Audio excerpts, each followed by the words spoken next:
If you ended up on this channel, you are probably thinking about moving to South Carolina. Now, in this particular video, I'm going to compare Greenville, South Carolina to Charleston, South Carolina. Both wonderful cities, yet both have a little bit different vibe. I'm going to discuss that today. Now, stay tuned to the end of this video. I'm going to share with you my top 2 local spots to eat in Charleston as well as Greenville.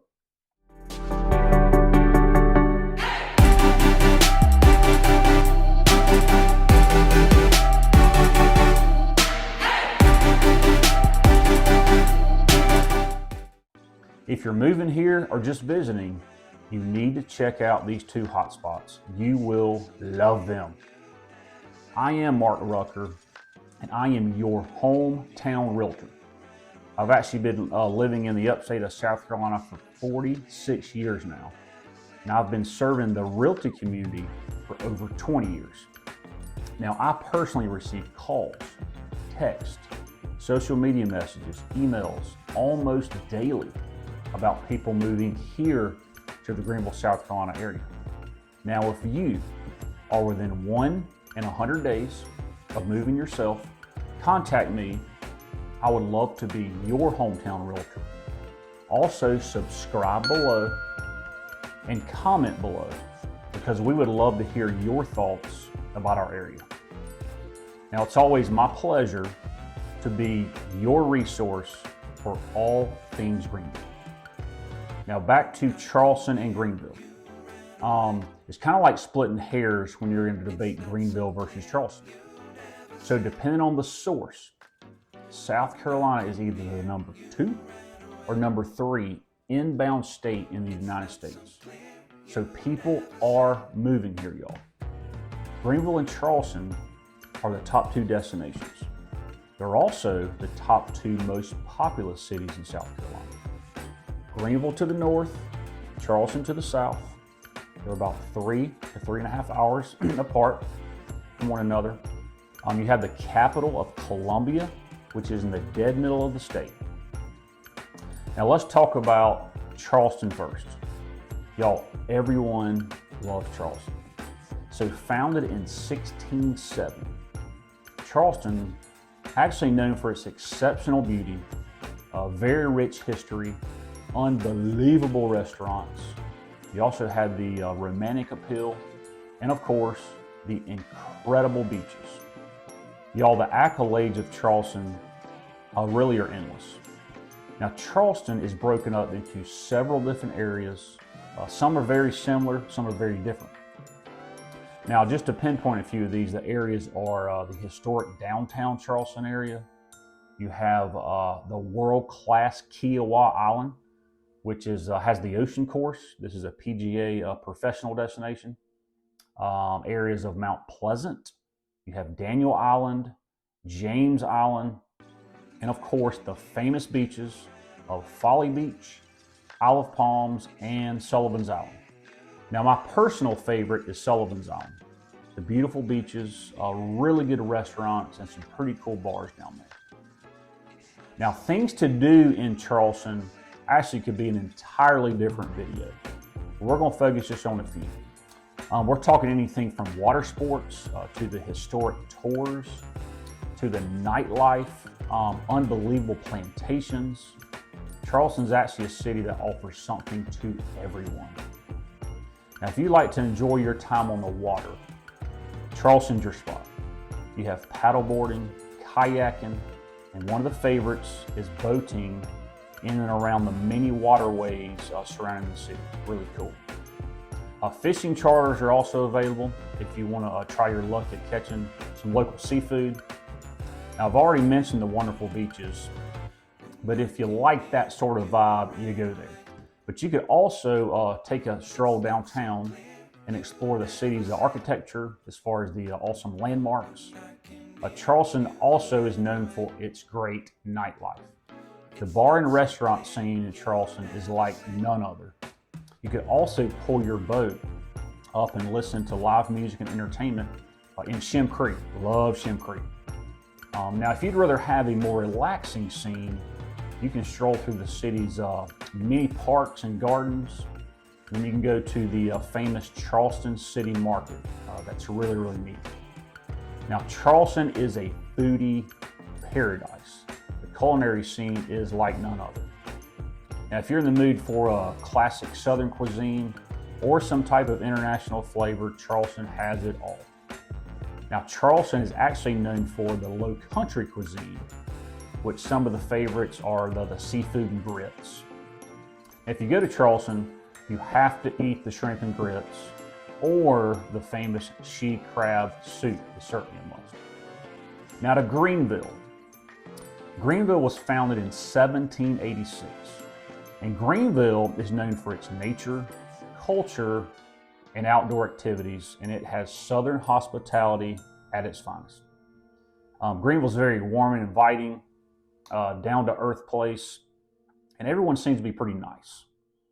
Greenville is only 1 hour from the mountains, which is very convenient, and it's close enough for any day hike you can imagine, strenuous or easy. Now, Greenville is in the middle of what we call Char-Atlanta. It's roughly between Charlotte and Atlanta, and it is absolutely right. Greenville's not too big, and it's also not too small. We think it's just the right size. Now, the downtown area has been revitalized within the last 10 to 15 years. Especially the west end of Greenville is absolutely stunning. Greenville is a wonderful place to raise a family as well as retire. Greenville also, like Charleston, has an award-winning culinary scene with delicious blends of local and global flavors. Greenville is within 1 hour from some of the most amazing lakes in all of the Southeast. And to name a few, you have Lake Hartwell, Lake Keowee, and my favorite, Lake Jocassee. Greenville has actually taken the idea from Asheville, North Carolina, and has become a true beer city. You know, if Asheville is beer city number 1, Greenville's probably beer city number 2. There are tons of local breweries in and around Greenville that attracts anywhere from couples to actually large families. Really, really neat. Now, as Charleston does, Greenville is known for its parks. And look no further than Falls Park, which is actually nationally recognized. Now, let's talk about weather. Now, weather in Charleston, South Carolina is kind of what you would expect. The summers are very hot and very muggy. However, if you're kind of laying out and swimming in the ocean, does it really matter how hot it is? Winters in Charleston may have lows in the upper 30s, but that's about it. And if you can endure the heat during the dog days of summer, you can experience outdoors in Charleston really all year round. Now, weather in Greenville is slightly milder than Charleston, but really not as much as you think. In the summer, the highs average are only about 1 degree off, so 89 in Charleston and 88 in Greenville. However, in the evenings in the summer, Charleston stays much warmer than Greenville. Also, if you're inland in Charleston, without that summer breeze on the beach, the humidity can be pretty suffocating. The temperature lows really are where the big differences are in Charleston versus Greenville. In Greenville, the lows can get into the 20s, sometime the teens in the wintertime. In Greenville, we may have ice or snow a couple times a year. At Charleston, you'll rarely get really any winter mix, and you'll just get rain. And speaking of rainfall, Charleston gets about 48 inches of rain per year. Greenville gets about 51 inches of rain per year. Now, let's talk about real estate. So, the cost of real estate in Charleston is fairly reasonable, actually, for what you get. The median price in Charleston for 2023, $493,000. That is above actually the United States average. However, Charleston is a destination, so keep that in mind. It's a hot spot for those expensive beach houses. So the median price will certainly be higher because of those vacation homes. Now, Greenville overall is more affordable than Charleston. The median sales price in Greenville in 2023, $358,000. So you'll certainly get more bang for your buck in Greenville. Now, one big difference in real estate also are the taxes. In Charleston, especially by the coast, you have wind, flood, and hurricane insurance, and that can get very pricey. You don't have that in Greenville. Now let's talk about cost of living. The overall cost of living is more expensive in Charleston. It's actually 22% more expensive to live in Charleston versus Greenville. In Greenville, the cost of living is about 2% more than the state average. In Charleston, it is 8% higher than the South Carolina state average. Now, let's touch on commute times. Now, Charleston is a little more spread out than Greenville. You have the different pockets of islands, you have the different waterways in and around the town, and because of those things, you will have longer commute times to get around, typically in the Charleston area. During the summer months, those are your big vacation months. Everybody from South Carolina, really everybody from the East Coast, traveled down to South Carolina to all the wonderful beaches. So the interstates leading to Charleston can get quite congested during those times. Greenville is a little bit more centrally located and also more compact.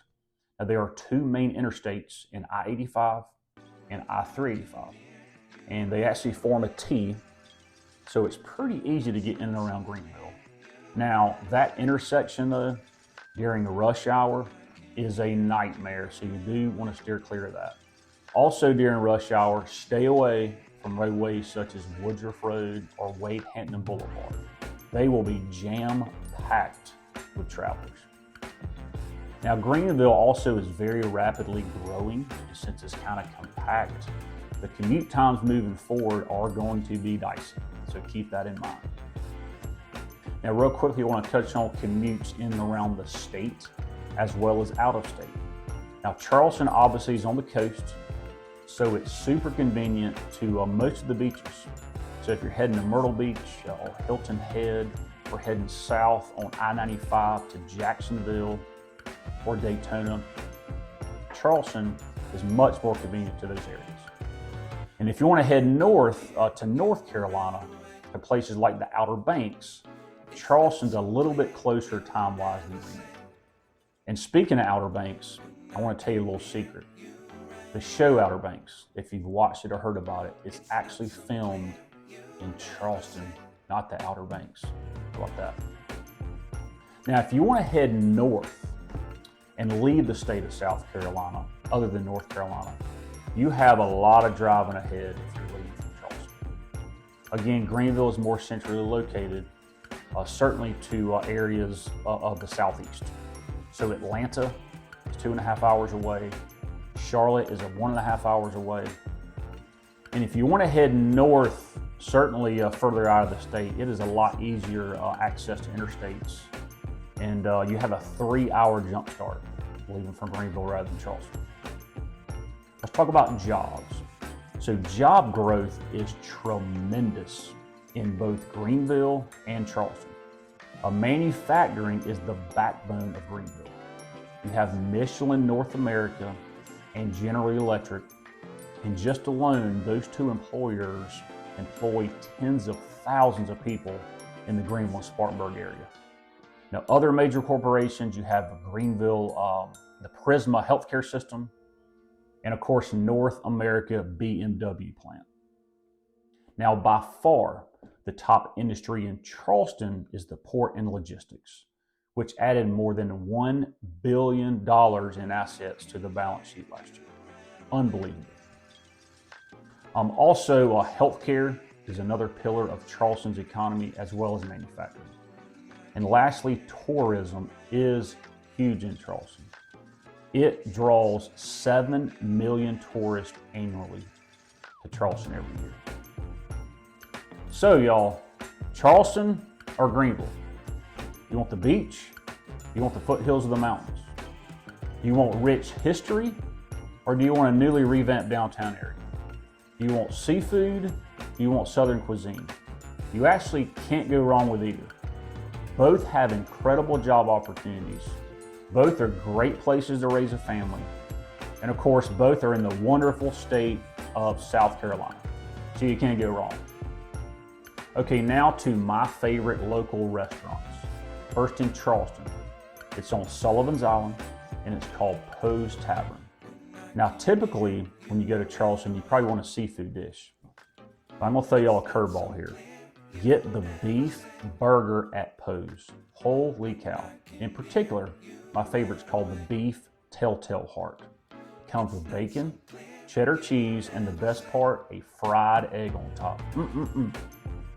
Now, you really could go with any of the beef burgers and be fine. You could also get pimento cheese, which is a fan favorite down there. But hey, Poe's Tavern. Greenville. So it's called Trap Door, which is downtown Greenville. Get the braised ribs with mashed potatoes and Brussels sprouts. And y'all, the short ribs are probably my single favorite meal in all of Greenville. So go to the Trap Door. I do appreciate you watching this video. Please follow us for more videos about living in Greenville, South Carolina. Again, I'm Mark Rucker. I am your hometown realtor, and I want to be your resource for all things Greenville. Thank you.